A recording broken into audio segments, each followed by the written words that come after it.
You are now tuned into Queen Tone, a podcast where all women, especially Black women, are invited to share their thoughts, opinions, and experiences with the world without being asked to check their tone. This is a space where we cut through the noise with truth, humor, and empathy while remaining uncensored and unapologetic. Listen as we share our journey navigating life as high-achieving, ambitious millennial Black women, attempting not to lose our shit in the current day. I'm Dayna, your fave Capricorn's favorite Capricorn, who's a Detroit-bred audio tech extraordinaire with a love for setting a vibe, a perfectly curated playlist, and everything Black. And I'm Nina. Some people call me a visionary. Some people call me a truth teller. I just call myself an Aquarius.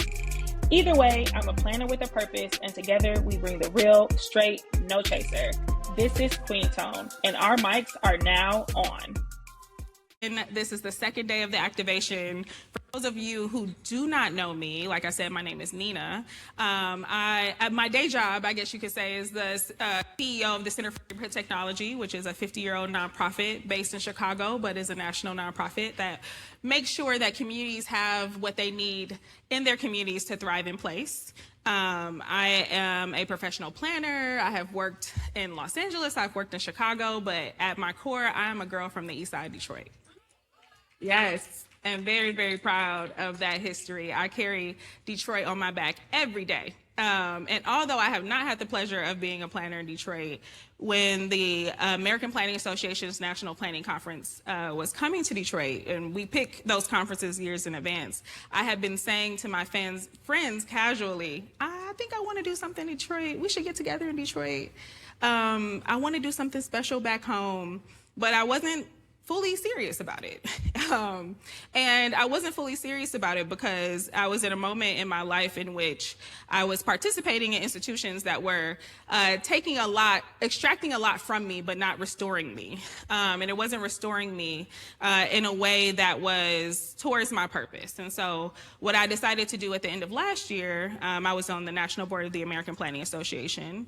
I decided to step down 2 years early because I just didn't think that my experience within the organization and also trying to bring resources to the people that I care about most, which are all of you in this room, was fully being executed. And one thing about Nina, she gonna complain, but she gonna do something, okay? And that type of philosophy comes from being born and bred in this city. My maternal grandparents are from Sunflower, Mississippi. They migrated here during the Great Migration, like many folks did. And on my father's side, he's a Nigerian immigrant who migrated here in the late 1980s. So my lineage is strong, and my lineage has roots in lots of different places. And I am very much a person who is rooted in my purpose because I again, was born and bred in a community, a predominantly Black city, which I can say I am blessed to have been raised in a predominantly Black city. Not everybody can say that. And although some people, obviously statistically, and as we look at the media and if we look at, what's the propaganda that's coming out the White House would say that being Black is not it, but we know historically in our veins, in our blood, that we are it and have been it and will continue to be it. Okay. And so for me, going through that moment, I came back home for inspiration. I hung out with my homegirls. We went and got drinks and we walked around downtown and I saw white people jogging and I was a little confused. But still, I took it in. I understood how the city has changed over time, even since I've been here, since I was born here. And another thing that I did was I went to the Detroit Institute of Art. And prior to coming home, I always go back to history whenever I'm feeling unsettled, right? The world is kind of falling apart around us, whether interpersonally in our real lives or as planners or stewards of the public realm. The communities that we're serving are also going through it. And so I needed an answer. And so I decided to go back and read about Reconstruction and post-Reconstruction. And so I read this book called A Stony Road by Henry Louis Gates, and it talked about that time and what my ancestors went through, but survived. And when it got to the point of Jim Crow and the Great Depression and the Harlem Renaissance and all of those things, I was just kind of thinking about how I was going to show up in this moment as well. Thinking about Alan Locke saying Black is beautiful with a period, and that our very existence is art. And when I went to the DIA, which is across the street, there was an exhibit about reimagining African American art. And so I went through that exhibit and I saw all this beautiful art by Black folks throughout time, and how in each of those moments and eras they showed up and just existed and created art, not to necessarily prove a point, but to say we are here and we are valid. And so I got to this section on social realism, and thinking about how art is also political, right? If our very existence is political, so is our art, right? And again, creating art is something that is often stolen from us. And in times that are trying, continuing to create art and bring each other closer is resistance in itself as well. And so this activation is my love letter to Detroit, and this is my art. And I hope that if you've participated in any of the events that you see the intention behind it and feel inspired to create your own art, whatever that looks like, because this is a time when we need it. This is a time when we have to lean on each other. And this is a time again, that our ancestors have gone through. And earlier today, when we were at one of our salons, I was saying, you know, after going through, you know, the Harlem Renaissance, and you look at the Great Depression, we do still get back to the Civil Rights Movement, right? Where we made so much progress. And in lots of ways, what we're seeing at the national level, the propaganda, all of those different things that are really harmful to our communities is in reaction to that. Right?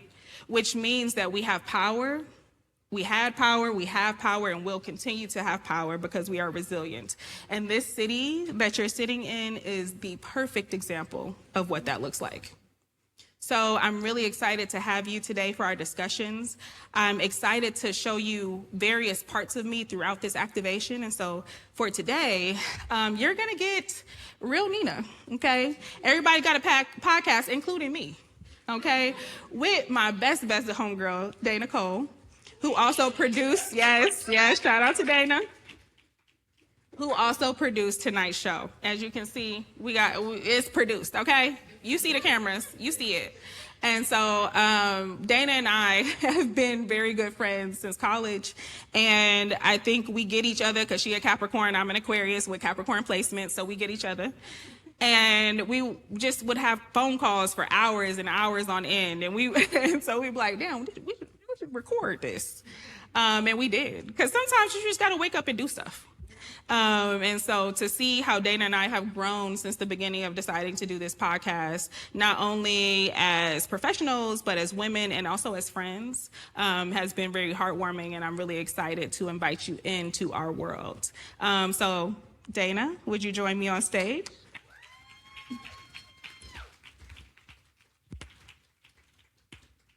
Thank you. Hear me good? Okay, perfect. So cool, let's get into Queen Tone. If you don't already listen, this is a perfect opportunity to dive into this episode. But we're gonna start it off. We always start it off. A little Queen Tone. Queen Tone. So let's get into it. You already started off with your activation, but this is behind the scenes. How are you feeling day 2? I was tired.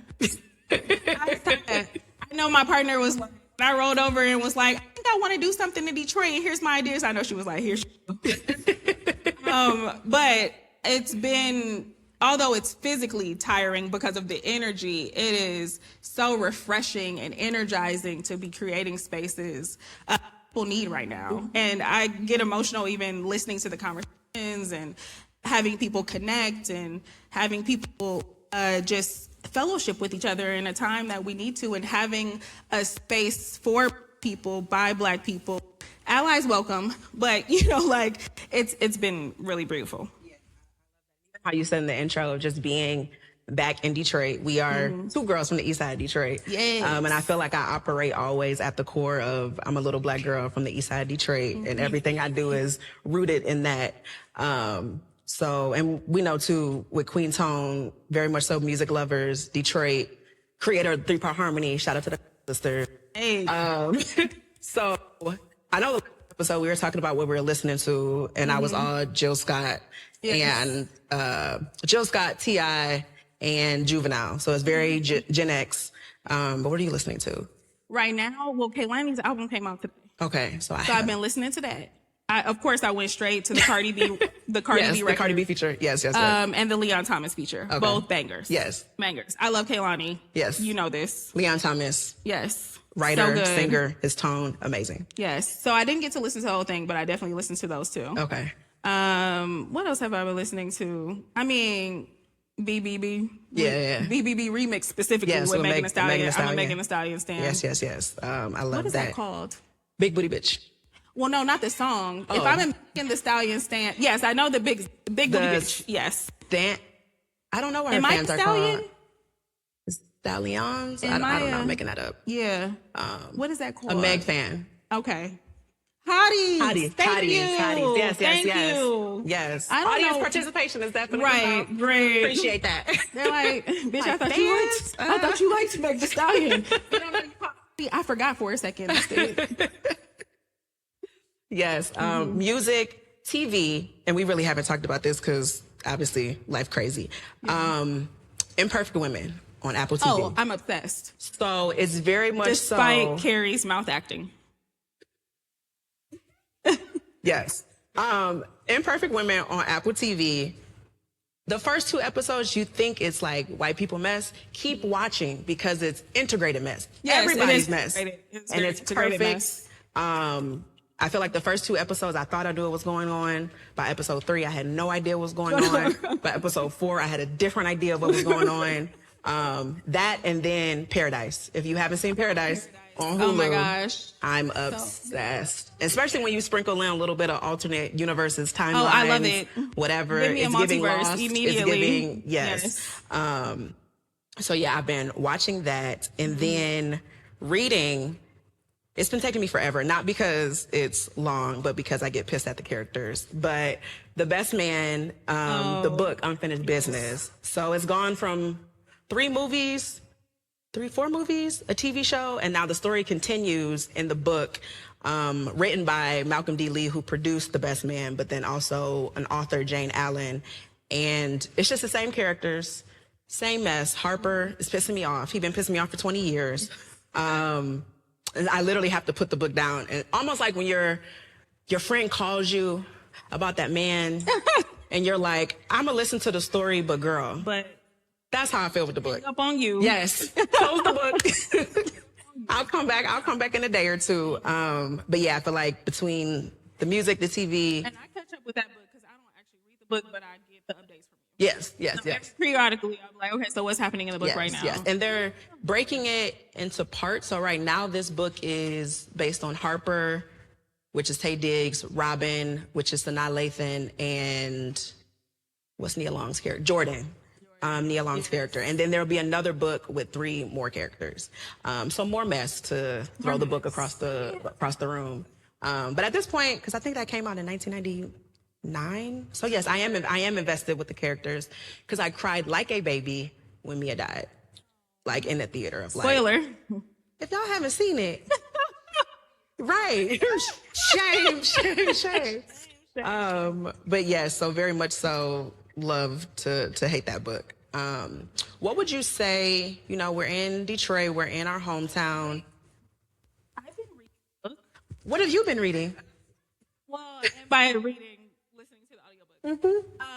Brandy's memoir. Oh, that's right. I mean, not that I thought it wasn't going to be good, but it's Yeah, because you told me she even goes into detail about the music, and it's not just her life. It's like she talked about her sound and kind of her relationship with her producers and how her sound and the harmonies. It's and it's narrated by her, and it's narrated. Okay, then I'm gonna listen to that. It's I feel like really good. Yeah, I'm more of a physical book girly, but if it's an audiobook narrated by the author, like I listened to Gabrielle Union's book and which one? The first one or the second one? The second one. Okay. I read the first one, listened to the second one, and then was Michelle Obama's book that I listened to in their voice, but I feel like it adds something to it when it's their actual when it's their actual voice. But yeah, what are you looking forward to? Because it's spring, we're in Detroit. I feel like spring is a time of when you've been planting seeds, they're starting to come up, either in your literal garden or in your figurative garden of life. What are you looking forward to in 2026? I'm looking forward to concerts. Yes. Being outside. Mm-hmm. Summertime. Yes. Booty shorts. Tank tops. You know, yes. I love a good crop. Yes. Crop top, crop shorts. Crop top. Yes. Yes. There's this festival coming to Chicago called Forevermore that I bought tickets to, and Kelly Rowland's headlining, Kate Trinata's headlining. So I'm looking. Oh, okay, I'll send you the details. Yeah. I'll send you, it's at the end of May. It's at the end of May. I'll send it to you. So I'm really looking forward to that. Okay. Yes. I'm trying to think. I feel like I'm going to see somebody else too. Oh, you know, 2 years ago I decided that I was going to go to concerts and that I was going to stop acting like I couldn't spend my money on joy. Come over here, Death Row. Yes. Come on over here, too. Yes. So I got Olivia Dean is on the list. I already saw Cardi B. I know them tickets hard to get. I feel like we're on the inverse because this year I'm trying not to buy as many tickets. I think I went to like 25, 30 concerts in 2023, like 20 concerts in 2024. We don't got no kids. Yeah. Big mama, no kids.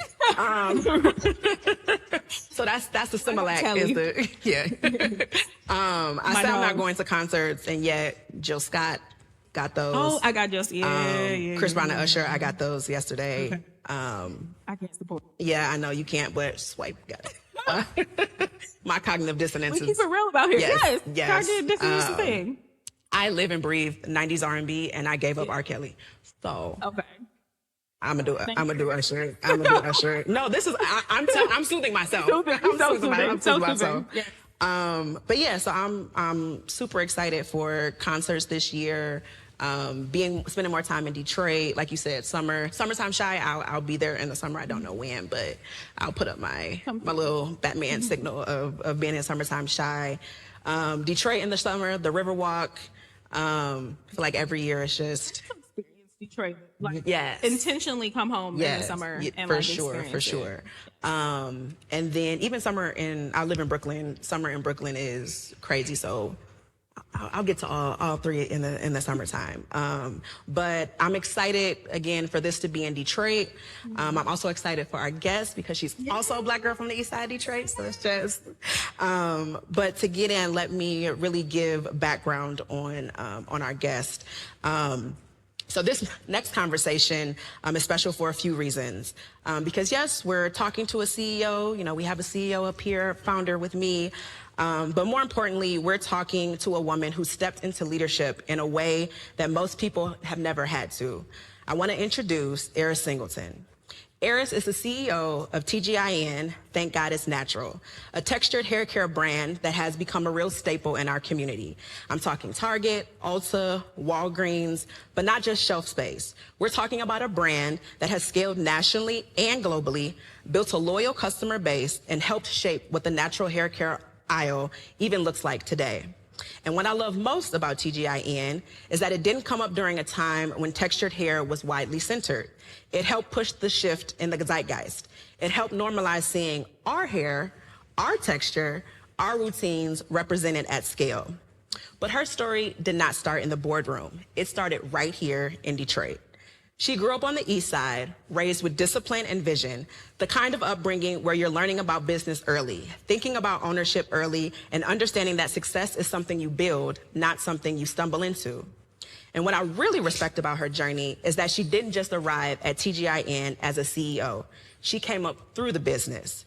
We're talking packing orders, running social media, sitting in HR, finance, operations, really understanding the company from every single angle before stepping into leadership. And now here's where the story shifts. At just 28 years old, after the passing of her aunt, Christia Donaldson, in 2001, the founder of tgin, Aris stepped into the role of CEO. Not when everything was figured out, not when she felt ready, but in real time, in grief and responsibility and in transition. And since then, she hasn't just maintained the brand, she's expanded it, evolved it, and continued building on something that was already powerful. Growing distribution, deepening customer trust, and making sure the brand stayed rooted in the women that it was created for. Because TGIN has always been more than just about hair. It's about identity, it's about ownership, it's about showing up as a Black woman, fully and unapologetically, in spaces that didn't always make room for that. Under her leadership, she's been recognized by Black Enterprise's 40 Under 40, honored as a Woman of Excellence, featured in Jet Magazine, ascended to prominence as the youngest CEO in the textured hair care industry, and named a beauty disruptor. But even beyond the accolades, she represents something deeper. She represents a generation of women who didn't wait for permission to lead. They answered the call when it came. So tonight, we're not just talking about business, we're talking about legacy, about leadership, and what it actually looks like to carry something forward when it matters. Please welcome Aris Singleton.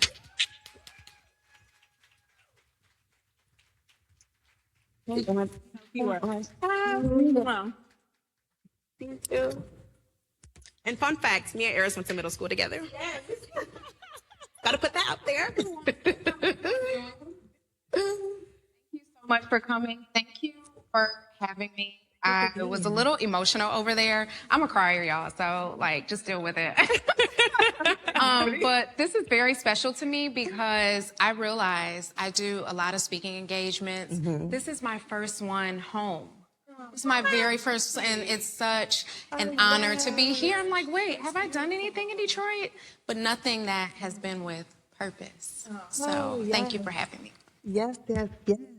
Well, let's get into the conversation. You know, on Queen's Home, we like to bring our guest right into our conversation. Right into our mess. Yes, let's jump into it. Yes. So what have you been listening to, Aris? Aubrey. Yes. Okay. Drake. Okay. Yes. Yes. Yes. Okay. Yes. All three. Okay. Yes. Yes. All four. According to Apple Music, I have listened to Virginia Beach 102 times. Wow. Yeah. So I Peak am millennial. Yes. Peak millennial. I've been waiting for this album to drop. Oh, Iceman. Yes. Did What is y'all it? Every see black that? girl who went to college loves Drake? Well, yes, right. Very insecure of us. Now when he announced the Iceman album, apparently he had an ice sculpture. Yeah. And people was going crazy. Yeah. Okay. Fire torches. Yes. He's like, Yes. the release date is inside. Public They were- safety, not a concern for Drake, but Yes. very fun way that. Yeah, right. Very cool way to announce the album, though. Yeah. I mean, I love him. Yes, yes. Drake's fan. Yeah. Drake stan. TV? So, okay. Love Harry Potter.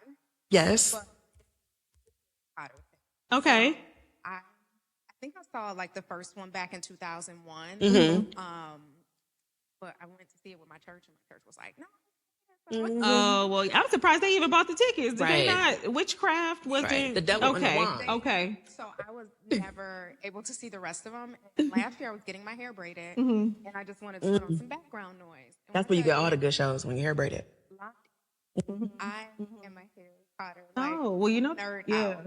Okay, yes, Harry Potter is very good. Yeah. They got a new series coming. You know, they always trying to recycle the IP. Yes. Yeah. I'm still like I'm Into the this. movies. Yes. People are like Get into the movies. Yeah. 25 years in, and I'm only a year in. So Yeah. I'm like, Enjoy it. Enjoy. And then you got to go to Harry Potter World. I feel like Oh, there's yes. in London. I think there's something. Oh, you have been. Oh. Let me catch up. She said, you assumed? Right. I love that. Yes. I want to go. right now, watching the doc. Yes. Okay. so good. Lost her memory. Yeah. Yes. And So it sets no her one liked back, her. I and think they- like 8 years. yeah. And like everyone hates her, but she's like a brilliant mind. And she's yeah. like, And she forgot why yeah, everyone hates her. Yeah. Yeah. And she's Yeah. like, I'm so nice. And it's like, no, you were actually out to everyone. Yeah. So I like doctor shows, law enforcement. I'm watching, what is it? The Rookie. Like Yes, I've heard that was really 40 good. years old. And Yeah. he's like, I want a career change. So Yeah. he wants to be a Is that police part officer. of the like Chicago PD? No, no, no, Fire no. PD or okay, No, separate. but I do watch those. Okay. And Love then it. for reading, I am reading. I always like to do 2 books at a time, something fun. and something like that pours into me, self-help, if you will. So I'm reading Harry Potter. Then I'm also reading The Mountain Is You. Oh, yep. So it's about self-sabotage. Yep. Yeah, looking at yourself. Read it. It read me. To Phil? Yep. Okay. She gonna get spark no spark. Yep. Cool. I love that. What are you looking forward to for the summer, for the fall? So I have lost like 40 pounds. Yes. The last year. Thank you. I had this trainer that was nuts. So I'm gonna be on a yacht. On somebody's yacht, on somebody's beach. Yes. No, but I really want to enjoy Chicago, and also I feel like I'm being called a little bit more to Detroit. So I have never experienced like summertime Detroit as an adult. So I am going to be outside. I'm at concerts. Yes. I'm going to see Bruno Mars. Yes. In London. So yeah. I wanted to go to the Europe show so bad. Yeah. Guys, if you go to concert, go outside of the Yes. U.S. Like the tickets much cheaper in the Yes. stadium, much nicer. Make a vacation. Yeah, make a vacation out of it. Yes. Acknowledge that there's a certain level of conversation that's happening here that everybody cannot do right now, but you will get there. Yeah. You will get there. Get Yes, there. you will get there. But please travel. Please travel. Yes, please travel. And concerts can be a great Yeah. way to do that. I Yes. had tickets to Renaissance in Paris, 4, which was very hard in the midst of trying to wake up at 5 o'clock to be at the time when it Paris and Chase. Fraud protection. Stopped my card, and by the time I was texting Chase to say I want Beyonce, the tickets were released, and I never. What tour was this? Renaissance, Act 2. Yes. So if you see me at Act 3 in another country, I got it's my redemption, and I'm turning that fraud protection I off. got to touch the YB You got to touch. in Paris. That's when Jay-Z came out. It was. That's my Capricorn girl. We here. We've never met, but we here because she is for sure Beyonce's manager. Yeah. For sure. It was for a good sure. time. My girl. Yes. Okay, it's cool. So concerts, traveling, yacht. Isn't yacht week in Chicago in June? May? It's in Chicago. Yes. And just resting. Yeah, Yes. resting. I was about to say, I feel like a lot of people are traveling for y'all weekend. I think the Chicagoans, not that I'm speaking on behalf of the Chicagoan delegation, but what I've heard is that they would like y'all to stay home. Please don't come. Because y'all are making the prices go up. And boat weekend not for y'all. Yeah. It's for them. So I just want to put that out there. Yes. Yes. Got your own So river y'all here. don't. Y'all She got the don't river go. here. Y'all go. I lived in Chicago. Y'all can come though. Y'all can come. Cash that this year. Choose Cool. So let's get into what I like to call a little segment, Forever a Detroit Girl. And we can start it off and we can answer too. But starting off, Aris, for you, we are in a city that is known for its hustle, grit, creativity, and resilience. How does being from Detroit impact your leadership? That question. For me, I don't think it just influences my leadership. I think it's hardwired. Being from Detroit, we're such a resilient city, and like you said, grit. Detroit is going to make it happen. Yes. Even with limited resources, not having a lot of opportunities. Like Detroit is going to make it happen, and that shows up in my leadership. We'll get more into it, but you know, I've been around. TGIN has been around for 17 years, and you've seen a lot of textured hair brands come and go. Yeah, and we have never accepted outside funding. We've been grassroots, started from the bottom, you know, Drake. Now we here. Since the beginning, and that takes grit. Yeah. It does. What about you, Nina? How do you think as the CEO of CNT? I say this all the time. I feel like I like what you said about being hard. Like it's like I can walk into any room, and I could be in Los Angeles, I can be in Chicago, I could be in New Orleans, and I differential what blackness looks like there, but it never makes me shy away from. I'm from Detroit. We cousins. This is who I am. This is how I come across. And kind of just like, it is me. It's how I live and breathe. thinking about like Detroit hustle, right? Again, making something out of nothing. I could feed 10 people with $10, probably less. Okay. And some change left. And some change left. Okay. You know, being able to think about like, what is resilience? Resilience means that you've had practice, right? Because resilience means that you've got knocked down and got back up. Okay. And if there's anything that the city has taught me is how to do that, right? And so I think when you think about running an organization, a company, you have to have that level of kind of insanity in a way of not being dissuaded, but also being self-aware and all these different things. And I feel like being from Detroit, like no matter who you're talking to, whether it's somebody, you know, coming out the office building in a suit or a man with no teeth trying to holler, like we know how to talk to each other. Yeah, it is community. absolutely. It's literally community. And so like that, I think that shows up in how I show up as a CEO. I like to say being from Detroit is in me. It's not just on me. Yeah. Of like, even when I think starting out as a founder, it's like the innovation is not the difficult part. And the implementation is exciting because that's, like you said, not having as many resources or having to think outside the box. I feel like just naturally being from Detroit, that's in you, but then it's also promoted just in the energy of being around people who are from the city. So it's almost a contagious like energy of, I'm gonna make this happen, I'm gonna figure it out. Absolutely. What do you think is something that's about being from Detroit that you think people don't understand, but it's actually helped shape you to operate at the level that you are now? For me, there's a sense of pride with being from Detroit. I always, you know, if I'm meeting someone, it's gonna come up, I'm from Detroit, and I say, Eastside. Yes. Yep. I specifically from the east side of Detroit. And I'm very prideful about that. And it shows up in my leadership. So, and just how I lead. So, you know, I don't keep it I'm myself. Yeah. I think, you know, being from Detroit, I'm just, you know, I'm laid back.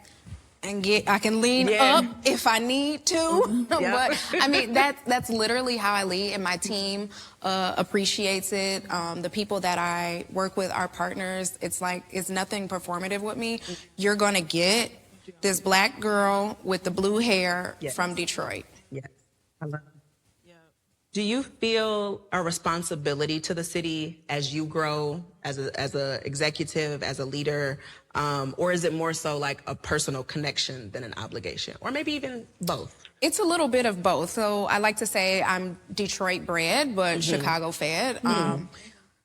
If it wasn't for my upbringing in Detroit, and I feel like I can speak for my aunt as well. If it wasn't for the way that we came up in Detroit, what we saw, like that hustler spirit, that hustler mentality, then she wouldn't have been able to build this incredible organization. It just so happened after she graduated from law school that she ended up in Chicago for a job. You know, Harvard had to be paid off. Right, So she, you know, she needed a really good law firm to work at. But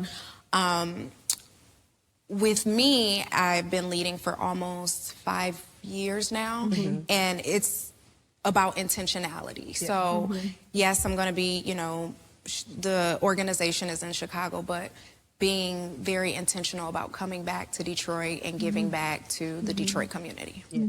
I love that. I feel like even before we came out, we all three separately were having this feeling of like, Detroit is calling. If it's not permanently, it's coming back more frequently. It's paying attention. And I think even for all of us living in different cities, I move around every 12 business days, living in different cities. But to the point, I think for me, people are very surprised with how much, like you say, Aris, pride, but also love through the resilience that I have from Detroit, because I'm living in Brooklyn right now, and people say, oh, you're from Brooklyn. I'm from Detroit. I live in Brooklyn. I love it, but I'm from Detroit. A Lions fan, no matter what. And I think that's something that people have an awe around. It's like, oh, you really love where you're from. Like, I have it tatted. It's very much so in every single life, I want to be black and from Detroit. And I think that comes out to your point of like authenticity. That's what Detroit, you're going to get me, and who Detroit made that into. So I feel like even in our conversations, we all have that same feeling and everything. So, and that's a Detroit way. Like even the folks in the audience, I know they are the Detroit way of living life. So I love that. What about you, Nina? I think y'all both hit something where it's like, I remember Dayna and I, when I was in grad school in LA, we were at this party, and I went to USC, which is private school. I didn't know they gave me a scholarship. I just showed up, you know what I'm saying? And it was 80 degrees. So what can I say? So we're at this party, and I'm talking, of course, we're like, yeah, we're from Detroit. And this white guy, one of my classmates, he's like, oh man, I just love Detroit. I just think there's so much spirit there. I think I'm thinking about moving there after graduation. And he kind of like gave us this spiel. And I literally looked at him and I said, I don't think you should do that. I said, I don't think we need more people, because he was in real estate. So it's like planning, policy, real estate. And of course he was like, you know, Detroit, you could buy a house for $1. He was saying all these things. And I was like, we don't need you. No. We need people who are not just coming just coming to extract from us. We need, first of all, there are people here, my aunties, my mama, like we've been here. You know what I'm saying? We ain't never left.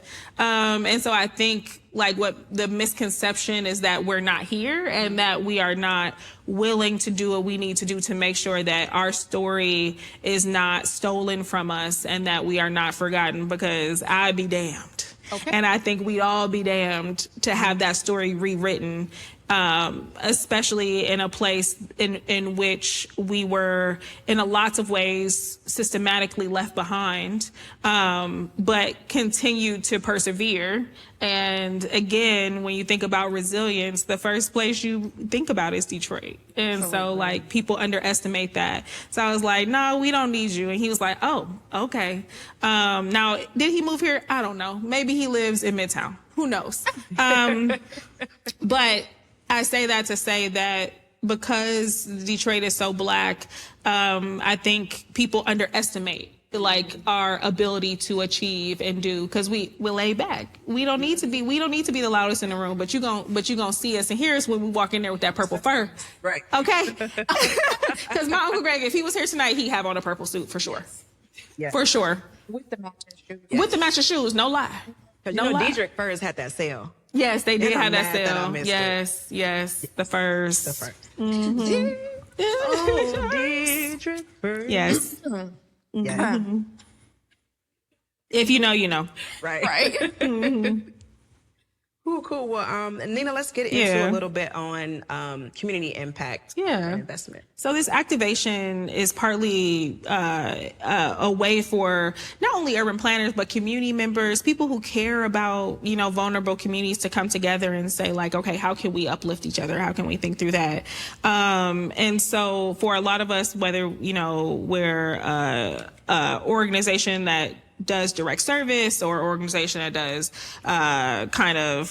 capacity building or hair care line, like we all have a way of community investment. And so when you think about community investment and even like your philanthropic endeavors, right, with your foundation, how do you think of your role as far as investing back in the community? How do you make decisions about like the things that you want to support? Like what steers you? So TGIN has a philanthropic arm, the TGIN Foundation. And though you see me pushing poo and pushing hair care products, I don't get me wrong, I like what I do, but the purpose is so I can fund the TGIN Foundation. So for those who don't know my story, my aunt was 42 when she passed away from breast cancer. Breast cancer did not run in our family, and she was diagnosed at the age of 36. Wow. 36 while, you know, building TGIN, a corporate attorney, and she had the means to fight the disease, even though, you know, her battle was for 6 years. Parking at Northwestern in Chicago was $12 a day. A day. If you have to do chemo or radiation 5 times a week, that adds up. Right. After chemo, you are exhausted, and who is going to feed you? Yeah. So she said, you know what, though I'm, you know, dealing with this battle, I want to make sure that I'm able to give back to women who look like me, who don't have the means. So the TGIN Foundation was birthed, and I am so passionate about showing up for our people and getting them the access, the care that they deserve, fighting, you know, going to get a second opinion, if, you know, getting the mammogram, getting the screening. So, yes, please support TGIN because it funds the foundation. Yes. So No, that's beautiful. Yeah. And really, I feel like that seems to be a testament to the values of your organization, because then that just the way you exercise that may look different when you got a 501c3 versus what, but it's like, it seems like it's consistent. Yeah. Yeah. All three of us got to build our careers outside of Detroit, although we are very much anchored in the city. And we grew as leaders. So for us now, and even as we were talking, as we were preparing for the show, what does commitment look like now, like thinking about coming back to Detroit or investing in Detroit? What does that look like? I think for it's, to quote LeBron, bringing my talents more to Detroit. I've been in the tech industry for over 10 years. I've lived in Chicago, Seattle, DC, and now Brooklyn.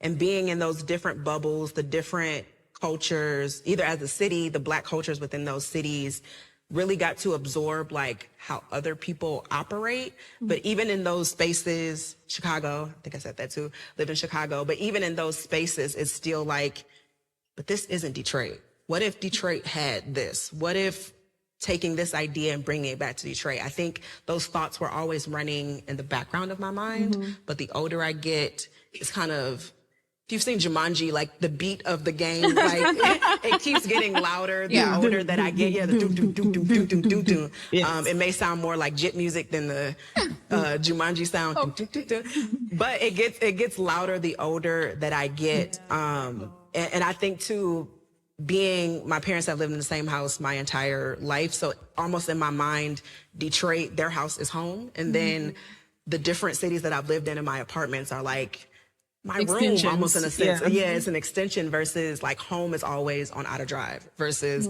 everywhere else is just kind of where Dayna is at the moment. I always joke and tell my friends like my phone number will never change.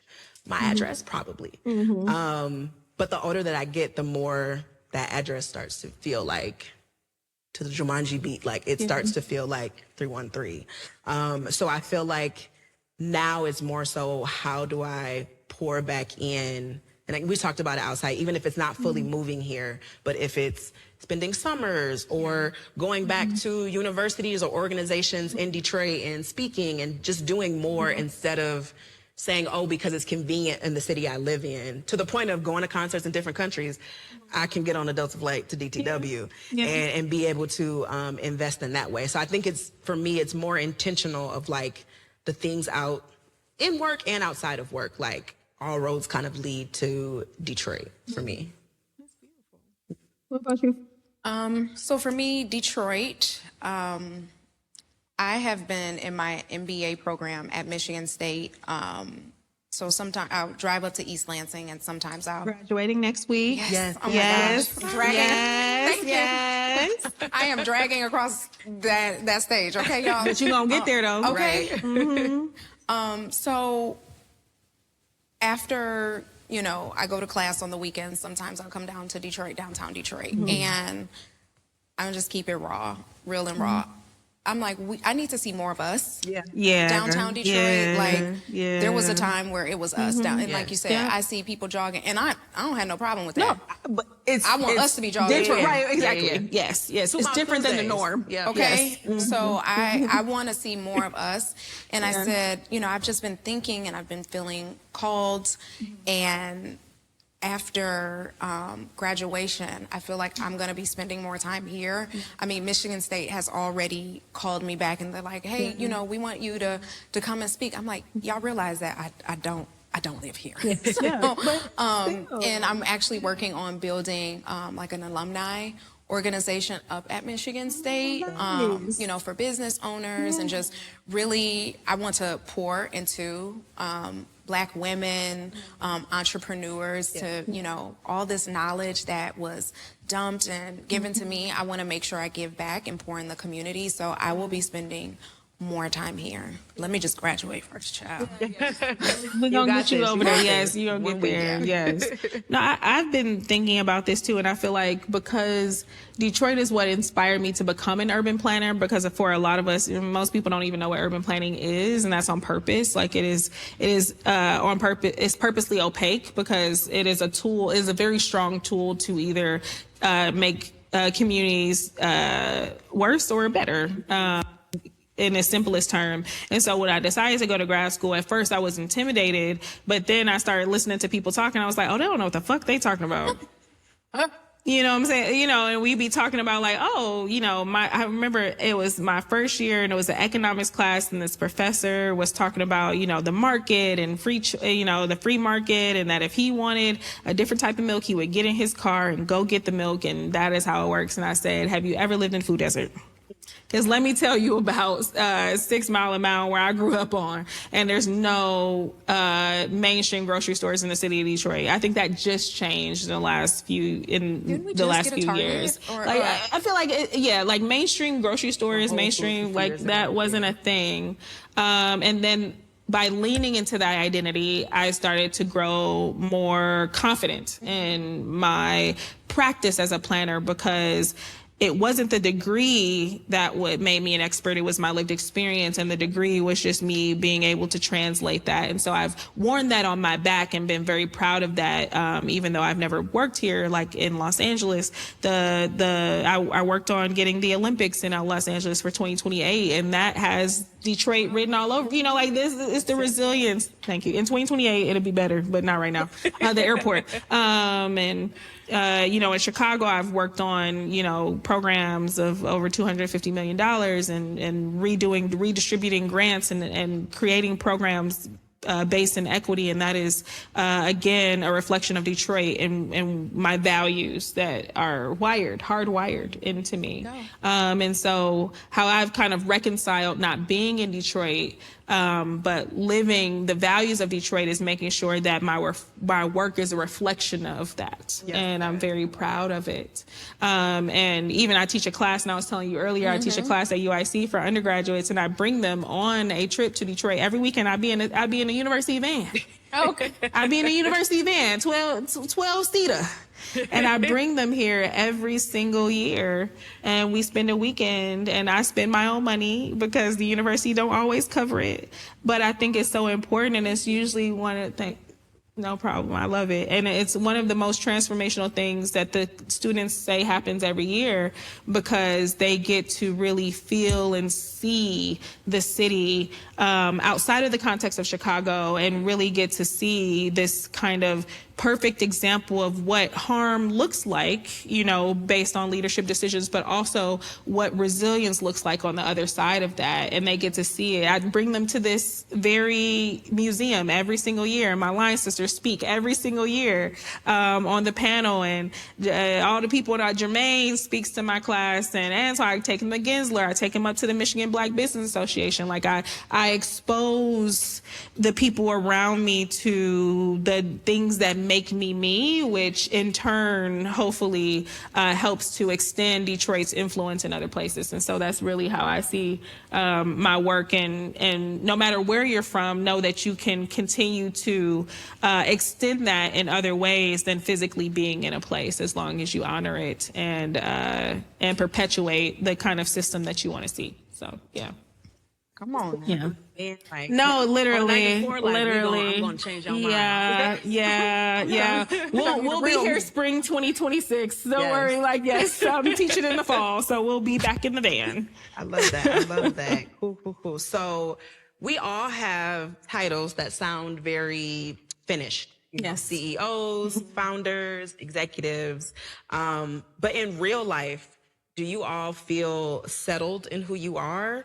Are you still very much so in the process of becoming? Shout out to Michelle Obama. Just a girl. Right? Yes. I'll go to different events or I'll be, outside and people are like, oh my gosh, you're CEO of TGIN. And I'm like, No, you honestly, understand the gravity of it, but also it's just like, well, I'm just me. I'm just doing me. Yeah. I understand. It's just a title. Like I'm just a girl. Yeah. But I'm like, and people are shocked because they're like, I'll sit and chat it up with them. We'll exchange numbers. They're like, are you serious? And I'm just, Oh, you're her. yeah, I'm just like, I'm just Aris. So, but I want to be honest. When I first got the title, I was 28 years old, and I was like, I'm CEO. I didn't know what the hell I was doing. Okay. Oh, thank God, the grace of God, and thank my mom that the company is still standing. Because I'm like, I didn't been in this organization since its inception, and and the Lord humbled me. Okay, and so to answer to your question, I am still evolving. We had the conversation. I'm still figuring it out. Like, what's my next move? Like, what does, my personal life look like? So, CEO is a title that I'm very grateful for. I don't take it lightly. I'm very, very blessed what I'm doing and pouring back. I want to make sure I give back. I'm not one of these CEOs that's just, I have this, I have that. No, if I could give it all away, I would. My mom's like, Aris, you got to give away to who you're called for. I'm just like, I just want to help and love everybody. But I am still, to your point, becoming. I'm still evolving. I'm still figuring it out. Yeah. No, same. I always say, I'm like, I got 5 bitches on the payroll, a psychiatrist, a therapist, to keep me sane at any given time. And I think what has been affirming, and also I feel like part of our purpose, my purpose, and I would say even our purpose, is that we have been a lot more vulnerable and forthcoming about the experience. Because it's not that the women before us didn't experience it, but I don't know that they talked about it. No. Or not in the way, and also we have social media. There's ways to, but I feel like even as I was doing the salons earlier, I'm like, I just want to create a space where it's no agenda. Let's just talk about what we're experiencing. And this podcast is also like extension of that. That's why me and Dayna started the podcast in the first place. Queen Tone came out of a beef, but also the tone, not our beef, but a beef. But the tone policing that when black women acknowledge their discomfort in public, we are told to be quiet. We are told that our tone, that not the content of what we're saying is wrong, but how we're saying it, right? Right. It's so aggressive and so we're just supposed to grin and bear it. But I think we've gotten to a point where it's like, no, we don't have to grin and bear it. Actually, I would like to change it so that the black girl who becomes a CEO after me don't got to deal with this. And so I feel like, being honest about it being a journey, being honest about I don't have it all together. We be on the ground crying some days. It was so good. Great, right? It was so good. And being honest about that is really important. So I would say like, no.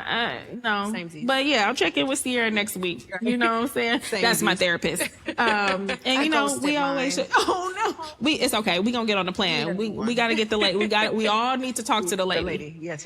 Talk to the lady. No, same these for me. I feel like I just know how to figure things out. It's not that I have the answer. It's just I can figure it out. And the older I get, the more comfortable I get with, there's one thing I can do is figure it out. I may not know at the beginning of the day, but at the end of the day, I'll figure it out. But I always say like, yes, I'm an adult, but I'm not a premium adult. Like, you the basic package. Yes, that's what my parents. If someone were to say, "Is there an adult in the?" That's real. That's real. Yeah, so kind of teetering in between that, and not taking myself too seriously. I think that's a very millennial thing of like, oh my gosh. Yeah. I mean, it's gonna get done, but like, we don't have to be so serious. We don't have to so much as millennials. Yes. No, seriously. 9/11, student loan debt, Aaliyah dying. Yes. You know what I'm saying? That was Whitney all before I was dying. like, Whitney. Yes. There's so much. It's a lot. So, yes. We can. Yes. We absolutely can. What parts of yourself did you have to grow into to match the level of responsibility that you have now? Ooh. Okay, like I said, I was 20. Uh, That is young. yes. I tell people there's a difference founder, CEO. I am not a founder. I don't pretend that I'm one. I had to learn my skills and my strength. There's a difference between building a business from the ground up. It's something, that you were passionate about. This was literally dropped in my lap overnight. I did not think my aunt was going to die because she had, the cancer had metastasized, so it would come back, she would have surgery, she'd get a little treatment, we'd be good. Yeah. So I thought it was the same, the same cycle this time.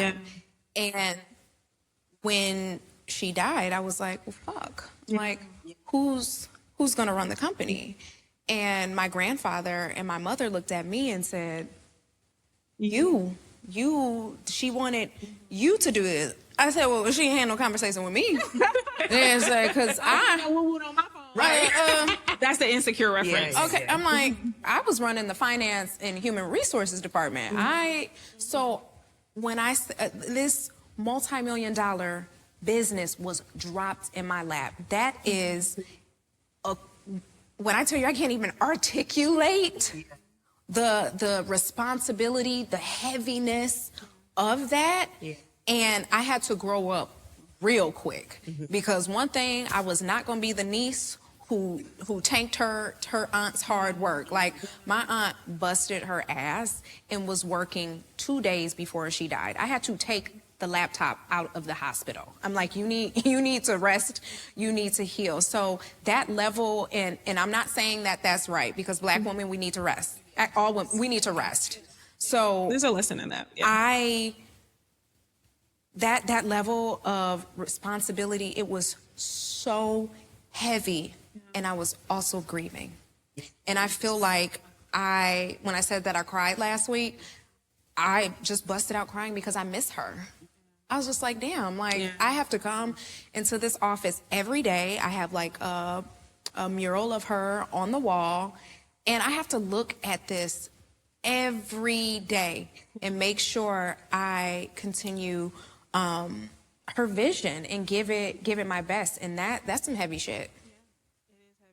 Do you feel like you are working through it, or do you feel like you kind of have your moments of working through it and you're like, look, I need to get through it? How are you? I am okay. I'm okay. I've learned with grief, you just learn to deal with it. Yeah. It doesn't go away. It doesn't go away. So when I had my moment at work, I allowed myself to have a moment, and I didn't care if people saw me crying in my office.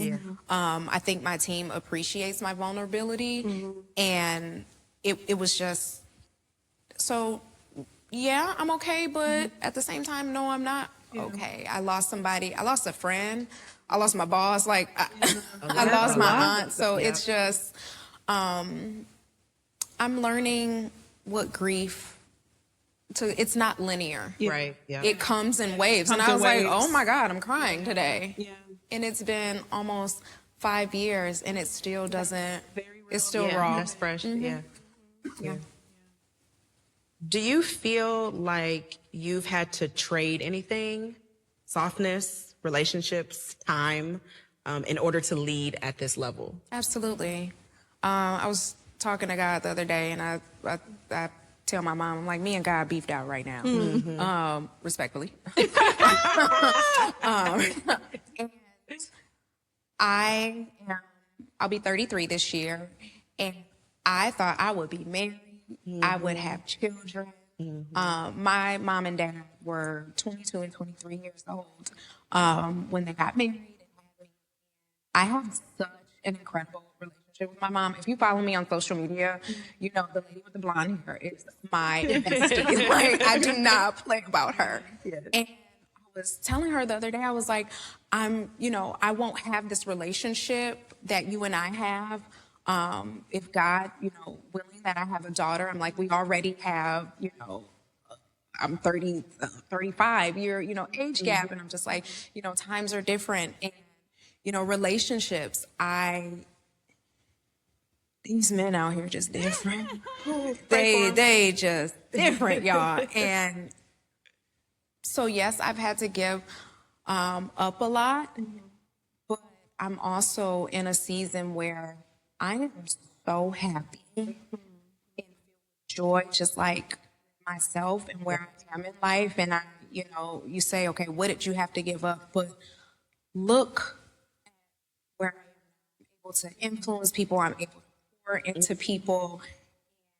I wouldn't trade that, for anything. So while I'm not where, I wanted to be, where I thought I would be, when I was in my 20s, like, I'm very grateful and I'm very blessed where I am right now. I would say to your point about the time with like your daughter and the time difference, I think time is a dimension that doesn't exist in that type of relationship. So even regardless of what the age gap is, whether somebody have a baby at 15 or 45, I don't feel like that parent-child relationship time. Okay, Mom. My mom literally said the same. She knows what she's talking about. But yes, I don't think that is a dimension. And if y'all haven't seen Interstellar, it's a great movie if you're a sci-fi nerd. But like, in the movie, it talks about how love transcends time and like how it's a dimension that supersedes time. So even, because I'm saying 36, thought I would have kids, thought I would be married. That's not happening. Big Mama No Kids, remember said that. But even that notion of time is like, God's clock is not our clock. So even just keeping that in the forefront of what's yours is yours. And I'm saying it to you, I'm also saying it to me. Self-soothing. But yeah, time, but yeah, time is not a dimension to have to worry about that. Yes. Received. Yes. I think for me, it was as I was turning, or like in my early 30s, redefining what I thought I wanted. And mind you, I will say I never wanted kids. But I think I was like, I'm career oriented. I'm going to be HUD secretary. I'm on this path. I'm working hard. I'm spending hours. I'm working on girl boss. This all these different things. And I feel like one day I woke up and I was like, wait, why am I doing it? If I can't walk my dog, if I can't have a relationship, if I can't actually go on, I'm not going to buy the perfume that I want because I'm like, oh, I don't have time. I'm not going to go on that girls trip because that means I'll have to take PTO, which is mine to use. Yes. And right. Prepare the others. Exactly. And I feel like the universe knocked me down. The universe knocked me down, and it had done that. It's done that many times. But it knocked me down, and I had to reevaluate, like, wait, what am I doing this for? And I was like, I need to imagine the life I want to have, not in titles, but how I want to feel, and then chase that. Yes. Yeah. And I feel like that helped me to kind of reimagine kind of the messages that we get, which are you're supposed to get married, you're supposed to do this. One, you're supposed to marry a man. Oh, guess what? I'm gay. Found that out like 3 years ago. Yay.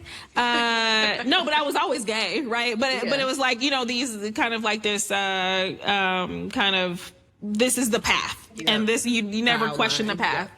And then once I started to question the path, I was like, am I making these choices because I want to make them and this is actually fulfilling me, or because I'm trying to portray something? And once I let that go, and I know a lot of people deal with that, not everybody deals with that. I think once I let that go, I was able to uncover and repair a lot of the hurt that I felt if I was to be myself, if I was to show up as me authentically. And so I think that has also helped to shape even my leadership journey, and thinking about like, yeah, maybe it's not that deep. Yeah, I'm not a surgeon. There is no planning emergency. There is no such thing. Yeah, I don't need, my boss to be calling me or texting me at 10 p.m. to talk about some ordinance, because it's really, it is deep, but it's not that deep, So I think putting some boundaries. We are not saving lives. We are selling shampoo. It's like put it in perspective. It doesn't mean don't work hard, but it's like putting in perspective of like the input and the output. Being so serious. Why so serious? Why so serious? Yeah, I think for me, even before work, I did my undergrad and graduate in engineering. Then I went into tech. So it's very male dominated, white male dominated. And for me, I thought I could succeed, and I was succeeding by my work ethic being separate from like my personality. My personality was outside of work, and work and all of that was inside it. And for a while, it worked. Or I'll say it worked for everyone else. Versus for me, it was like, who am I? I remember one day in a meeting, I just was exhausted. So I was just funnier and just showed my actual personality. And I was like, wow, that was so much easier. I got everything I needed. People were, and I'm like, oh, I can do this. I don't have to search for or demand respect in that way, which in college and early in my career, especially working for people older than me, like as a woman, as a Black woman, being unapologetically Black, I still showed up as myself. It's just my personality I kept outside of the building.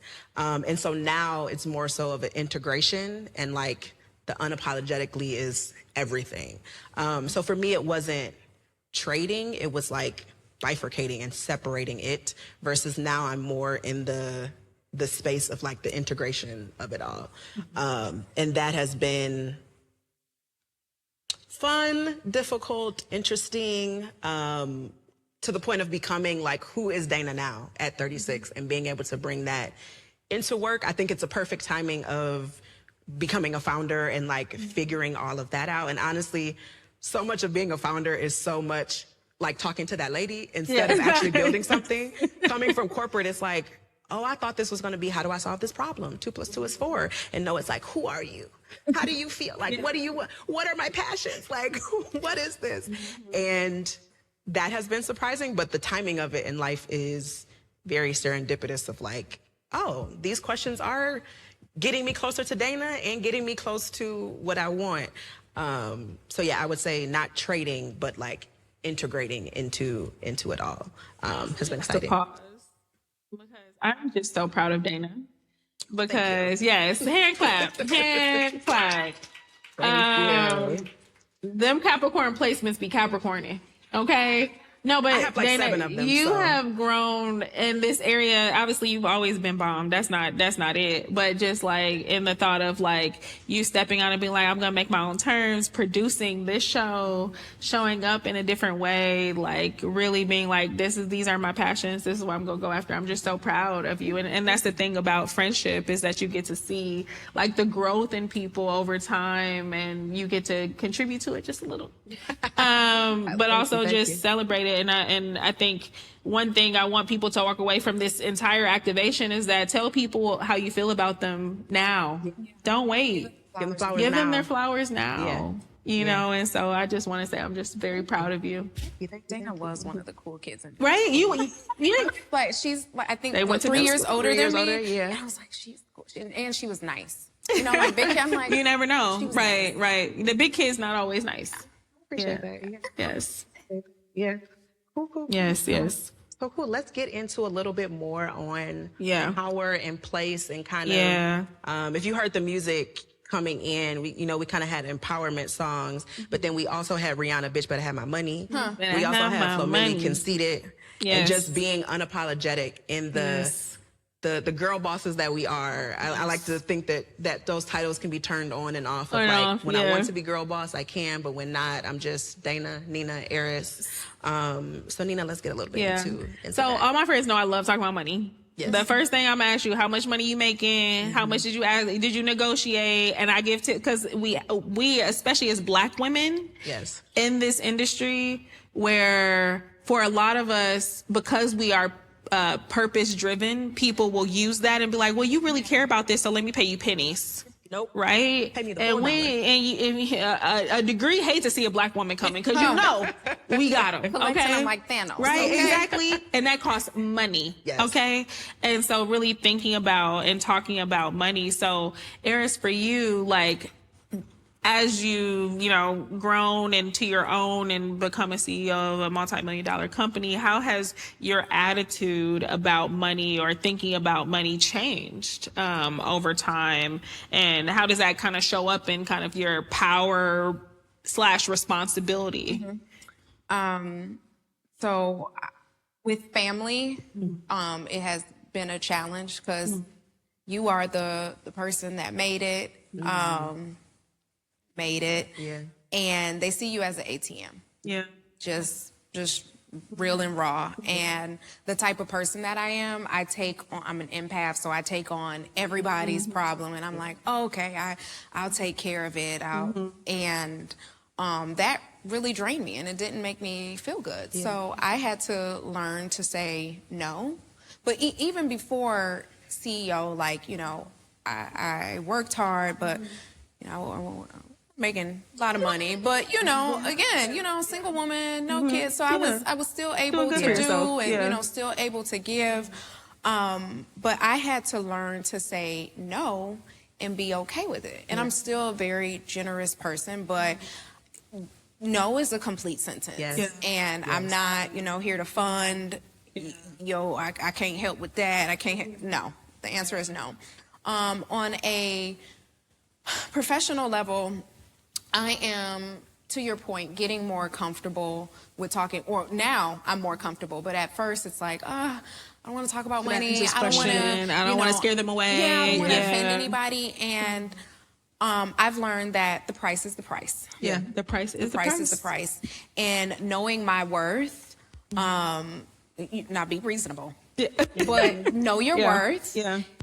Then add tax to it. So now like you said, I love talking about money now. I'm like, you know, with my friends, I'm like, okay, what are you making? Like you said, did you negotiate? Yes. Because I have been on the employee side and the employer. So I did work for Wells Fargo 3 years before I came back to TGIN. So I was an employee with Wells Fargo, and now I am the employer.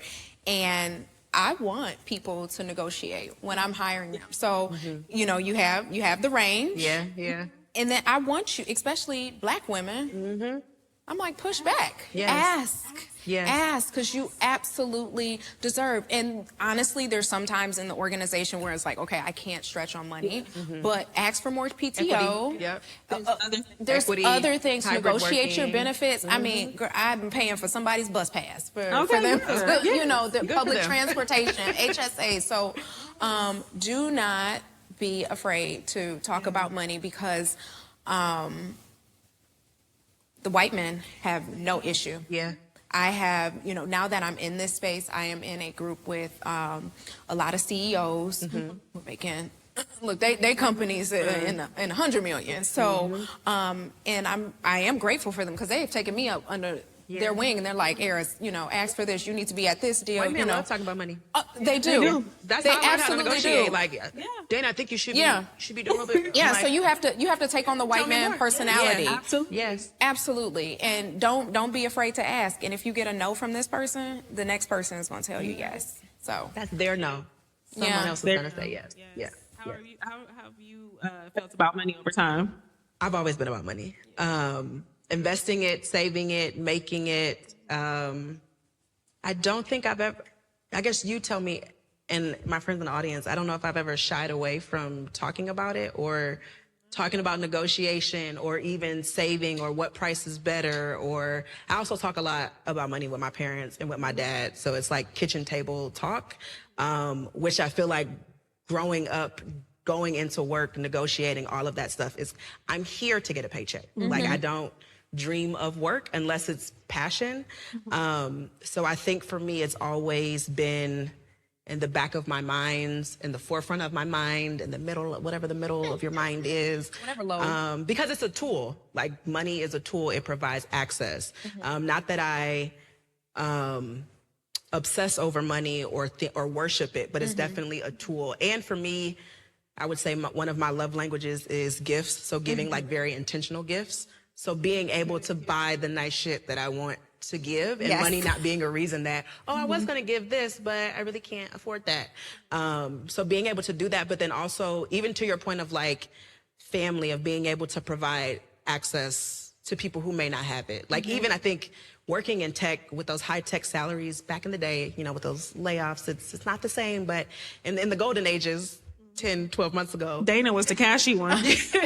It was like the feeling of being able to provide things that others wouldn't. So even when I was younger, and a lot of my friends were either in med school or law school or whatever, being able to say, you don't have to miss out on fun. I got it because you helped me have the fun. Yeah. So it's like, let me be able to do that. And even if it's on a small scale, I feel like me, you, and Celeste have been at brunch, and it's just like, no, I'll get it just to for that feeling. And it's like, to me, that is love. Now everybody's like, oh, what is Dayna gonna give me? It's not like that. It's when I feel, it's when I feel it. Well, but I think I always say this about being from Detroit too. My thought of abundance was shaped differently. Oh, for sure. Because I think people from Detroit, even though we don't have much, think about giving and abundance differently, and don't think about I didn't think about scarcity until I got in rooms with white people, and then I was like, you need to have less so I can have more. But like, you talk to my auntie right now, they'd be like, go to Sugar House, she gonna give you $20 from her bra.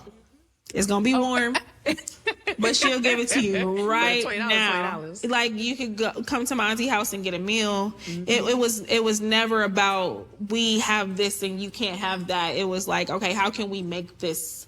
How can we turn this into something that's bigger and can, satiate the entire community and not just ourselves? And so I think that abundance mindset, even when we think about money and how we show up, also affects how we come into business.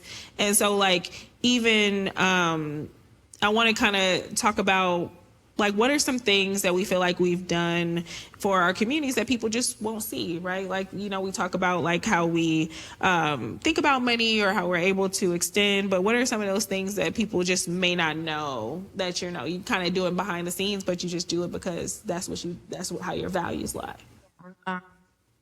Well, now it won't be anonymous, but I know I'm kind of asking you to. No, but I would love to. So I oddly have an obsession with planes. I love flying. So in the year, it said by the year 2025, there would be a shortage of pilots because you have to retire at 63. And going to flight school is very expensive. I'm actually in flight school right now. I know, so random. Random flight. I'm not trying to be a commercial pilot, just the little Cessna 172. Okay. Yeah. Where we going? Look, where we going? Right. So I donate every year to send a student to pilot school. So I can't do the whole. I understand.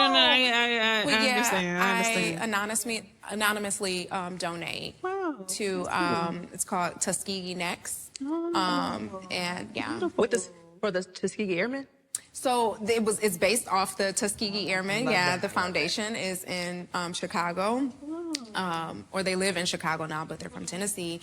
So they have a beautiful gala every year at an airport in DuPage, Illinois, and it is just seeing those students that look like us, Black and brown students that would have never had the opportunity or even thought about, probably would have never even been on a plane, been on a vacation. It just gives me pride that I'm able to pour into them. And I mean, my pilot on the way over here was Black. I was like, hi. And he was cute too. Okay. Hey, yeah. A cute pilot. Yeah. Definitely be going to them concerts. Oh, yes. So, yeah, that's what I'm doing. What about you, Dayna? I think for me, at least in corporate, like a lot of things, I've worked at Spotify, Amazon, Microsoft, Accenture. All of those, I'm usually the person, even if it's, it's not paid, but it's normally like the mentorship, the pipelines for, especially at Spotify, like getting Black engineers to get into executive roles, because that is everything from promotion. People tend to mentor or lead people that remind them of themselves or something that they can relate to. And if all the leaders, specifically at Spotify, were European white men, so it's even different than being American of just like cultural differences, they're likely not going to have as much as common with you, or likely not feel like to have that mentorship. So being able to create programs for the pipeline within corporate, but then outside of that is usually when I'm told no, I like to, either with my money or with access, create ways to say yes. So I went to Michigan for undergrad, but I wanted to go to North Carolina A&T, which is the #1 HBCU to promote Black engineers. They gave me $5,000 or offered me $5,000. That made a pay for one book. And Michigan gave me a full ride just for having different, or full tuition, just for having more money. So as soon as I graduated and was at work, I was giving money to North Carolina A&T for scholarships. Because it's like, in my mind, there's a little Dayna somewhere that if they just had more money, they would be able to go to North Carolina A&T. So similar to that with like, mentorship, a mentee hate to see me coming. You're an engineer, you're Black, you're shy, like anything where I see a version of little Dayna, it's like, here's what you need to know. Even with some of my mentees of not having like application money to be able to submit. And it's like, again, with the tech salary, it's the notion of a small amount of money, or maybe what I deem a small amount of money, being the differentiator between someone's life. It's like $500 is the differentiator between you going to grad school and you not, and you're smart and you're capable, like here, with pleasure, like here's the money. So I think kind of micro moments like that are quick, easy, and it's kind of like, even the girl that I mentioned now, she's graduated from grad school in engineering, and it's like, even now being able to see that one barrier didn't stop her, and like I was able to contribute to that. Oh, made me cry. It means so much more, even if it's not, I can't put an endowment on something like right now. It's the small things that if I can't change the world, I can help change like the individual's life in the smallest way. So I would say that, and I feel like if you catch me on anything, I can give a motivational speech. Hate to see me coming. I don't talk a lot, but when I do, it's like, this is what Speaking we life. Yes, this is what we want. Anything, and the speeches are long too. So that's why we have a podcast. Yes. So being able to do that, I think on a small scale, which adds up, and I like to think can become impactful in others' lives as well. I mean, the things that y'all named, I think a lot of Black women can sympathize with, is like, not sympathize, but kind of understand, is that none of those things are tax deductible. Yeah. Right? That's the energy and the time that you put into lifting up as you climb.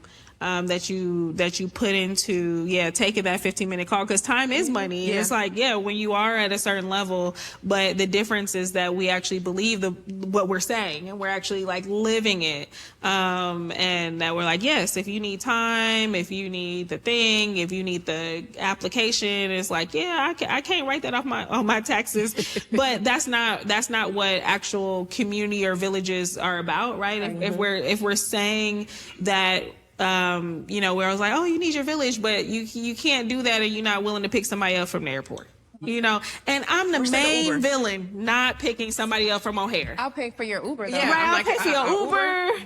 I'll meet you halfway at the Clark and I'm not going, no. Yes. But it's like that, being in a village often means sometimes being inconvenienced, quote unquote inconvenience, and that is an action, but an action that you take because it prepares the rest of us, right? It benefits us all to put in that, and I just want to highlight that those are the things that you all named. Yeah. Do we want to go to the Q&A? So cool. Now we want to open it up. We've had a lot of good conversation up here, but also from the audience, if there's any questions for Aris, for us, stand up and ask a few questions. Talk to me, please. Yes. This is the conversation. It's a conversation. Yeah. Come on, y'all. Now I done flew all the way. Really a question to Aris, but you being in how do you see young girls in terms of appreciating their natural hair? natural beauty, because we've been here before. In the 60s, we were into natural hair, and we expressed ourselves, and we loved it. And then we went back to our hair needs to be straight, we need to conform. I think in society now it's becoming more acceptable for us, because the young stylists now are just brilliant with how they're styling the natural hair, where in my day it was completely different. So with your business, how are you embracing the natural beauty, and how are you sending that message to young girls? That is an excellent question. So for one, yes. Okay. One, I am a Black woman with blue hair. I have had blue hair for almost 8 years. And I think that speaks to, hey, I show up, whether it's a boardroom, whether it's a meeting with a bunch of white men, I show up with blue hair. And I let people know that changes nothing. It doesn't take away from anything. So I show up, one, authentically as myself. Two, I have been more intentional about speaking and pouring into young women. So I'm doing an event at North Carolina. Thank you. So I'm doing an event there, speaking to a group of young women, and we're actually going to be, it's like the conversation is all about hair. So I'm like really excited about that. And then recently I started getting like high school or college graduates will just send me their announcement in the mail. So now I was like, how did y'all even get the address? But Oh, they gonna find a way. find a way. Yeah. So what I started doing is sending a little like love care package, and then writing them a handwritten note like, hey, you're beautiful, your hair. And a lot of them have natural hair, like in their graduation pictures. So, I send them, what I think would be good for their hair, and just write them a note, let them know that they are beautiful, that they are smart, and that they are important, and that they need to show up authentically as themselves. So, I hope did that answer your question? Yes. Because I feel that all three of you, it takes a certain level of confidence to be natural, to be blue, and that has to come from somewhere. Someone had to teach you this confidence, and like you sending the girls a note, that's excellent, because they say, oh, the CEO actually recognized me, and she took the time to write it instead of sending me an email. So building confidence in young girls is what is the reason why you're here, and then how, I guess, what do we as a community need to do to make sure that they continue to build the confidence that you all have? We have to stop being each other. We have to stop. I get on social media, I'll see, I have to unfollow like these blogs, but they'll post a picture of a celebrity and it's like tearing them down. And I'm like, we supposed to be on the same page, or this light skin, brown skin, dark skin shit. I'm tired of it. We're tearing down each other, and we're supposed to be for each other. So one, it has to start with us. We can't, talk about, okay, what the white folks are saying. Like, it's got to start with our own community, and we have to pour in love on ourselves. So I feel like I show up authentically, real and raw as myself, especially on social media, because that's where the girls are. That's where Gen Z is. So I'm like, you gonna see me some days glammed up, dolled up, or some days I'll just get on there and start recording, and I just rolled out of bed, and I might still have crust in my eye. So and beautiful either way. Yeah, thank you. So I'm just showing, like you said, that confidence. Where does that confidence come from? And truthfully, I didn't always have this confidence. I went to grad school. I started grad school in 2021, and I told my aunt, I said, I have to dye my hair back brown, its natural color, before I do the interview, because I'm not going to get in. And I quote, she said, you better not touch your fucking hair. And I interviewed with blue braids for grad school. Mind you, I'm the only black woman in the black person in the cohort. Black person. In the cohort, interviewed with blue braids, went to the orientation with blue hair. And when I tell you, I was shaking in my boots. And this is me. This is it. And they love it. I don't care if they love it or not. Yeah. But, you know, they like, oh my God, she's got blue hair. Don't touch it. Don't touch it. I'm not gonna front and say like I always had this I just 4 years ago I was like, oh, I can't show up to grad school with blue hair. So And look at you now, about to graduate with blue hair. oh, with blue hair, I need a little touch up because I gotta make super blue. Right. Cool. Let's do one more question. It's the question. Thank you, T. I love your products. I love everybody up there. Thank you so you. much. This is important. But my question more so is for the cancer funding. Me and my sister both had breast cancer within a year of each other. I know the horror of it all.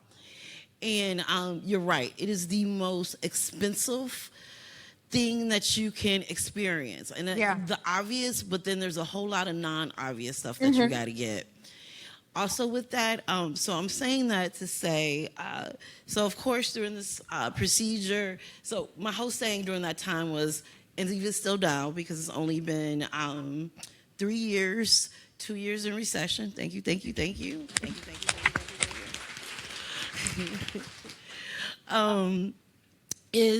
Because I had to talk to counselors and things like that for funding, and I actually had to do my own research too.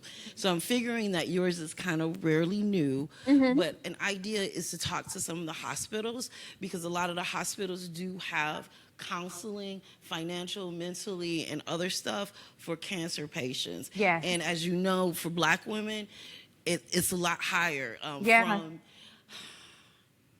I was trying to, like, one of the instances I would tell you is I wanted to get rehabilitation for my arm because it wasn't working as well as it should be. They actually turned me down. So I started doing yoga, which absolutely helped me. And I saw but exactly. So when we say that Black people, especially Black women, do not get listened or heard, it is so true. I was just reading on social media, a young lady who went viral on an inexpensive wedding dress just died giving childbirth. Yeah. Yes. So thank you. It is really Thank you. important. And thank you, everyone. Here's another little thing, because this is something I'm kind of going through. Think about funding for Black people, 501c3. Absolutely. Please I'm just don't putting donate. that thought out there. All right. Thank you. Thank you. Time for one more question, if there's one in the audience. I can't really see you, but I can see this hair. The hair is it is all fabulous. you, The girl. hair is fabulous. This hair. Miracle RX, use the deep conditioner. Come to the front. Yes. I guess my question, and you might have already talked about this already. With a lot of the Black-owned brands choosing to sell Shea Moisture, Miel, different things like that, do you have any thoughts on it? Number one, I know there's a lot of discussion around should they sell, should they stay Black-owned, and what that does in terms of growing your business in the tech world. A lot of people come up with an idea, and they sell it, and that's seen as being a good thing. So I just want to get your thoughts on that also. Okay. So like I say, I'm going to always keep it real and raw with you. So I have two perspectives on it. So I learned, and especially after, look, I'm almost to my MBA, and what I've learned about business, the purpose of a business is to start it, scale it, and sell it. However, as a Black woman who pours into the Black community, and the reason why this business was started is because we didn't have something for us. Yes. I have a conflict because I'm like, this is for my people. You know, people, if you know TGIN, you ride for TGIN. Yes. You're like, oh, I love that. That's him. And people will come up to me, you're like, you're TGI. Thank you for what you did. And that does something to me.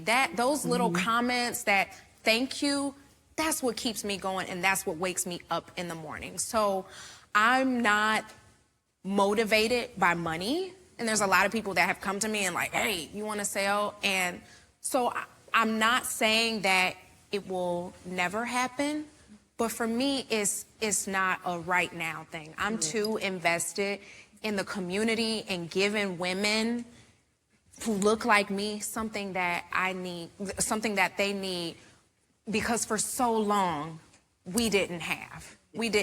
But to your point of, you know, what do I think about it? If the opportunity were to present itself again, it would have to be intentional. So it can't be one of these big conglomerates and I cash out and get a check and then they done change the formulas. My consumer's not happy. You know, it would have to be an intentional partner. And unfortunately, once you sign, they can do whatever it is they want. You know, we can make empty promises and say, oh, no, we're not going to do that. But the purpose of a business is to scale it, you know, to make profit. But for me, it is so much more about that. I really care about, like, oh, my God, I'm rooting for everybody black. So Everybody. we love our allies, too. But we're rooting for everybody black. Yes. Perfect. Well, Aris, we want to thank you so much. So much fun. Much fun. Before we go, tell us if there's anything we should be looking forward to at TGIN. Where can we find you on social so we can see all the videos, whether you're glammed, whether you just woke up? Like, tell us what's up for you. I just launched a new collection last month called the Balance Collection. And I'm super proud of it because it focuses, I'm a skincare girly. So it focuses on, we call it the skinification of hair. So we're using ingredients that are found in face care products. So like niacinamide, and it's focused on scalp. It's formulated with lemon oil. And what I'm most proud about this collection is we worked with a chemist from start to finish, and we tested and tested. So when I tell you I didn't wash my hair so many times. So it's 3 SKUs. There's a serum, there is an exfoliator, and then there's a clarifying shampoo, and it does not strip your hair because I said I got this blue hair. So I put so much work and love and time into this. And I'm super excited because I'm bringing something new to the community, innovation. You know, if you look across the aisle in the general market, like you'll see like the bigger brands, they'll do something with scalp, but never for textured hair. So I'm so excited. You can find me on social media at tgin Ari. The brand's page is TGI Natural, and I'm just keeping it honest with you. You gonna get what you gonna get. I don't code switch. I don't fake it. Like I may be bumping drink. I may be in a meeting one day, and then the next day I'm on a yacht. In dental floss. Yes.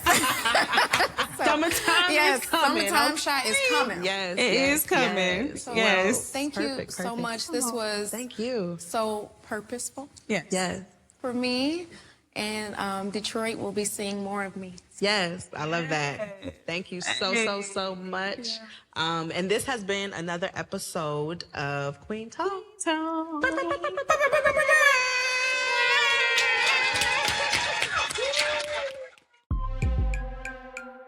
This episode was produced by us and edited by Dayna Co. Our theme music is the track Same by Ricky Ells. Be sure to check it out on all streaming platforms. For questions, comments, feedback, or topic suggestions, hit us up at queentonepod@gmail.com. Be sure to also check us out and follow on Instagram and Twitter @queentonepod. Thanks for listening.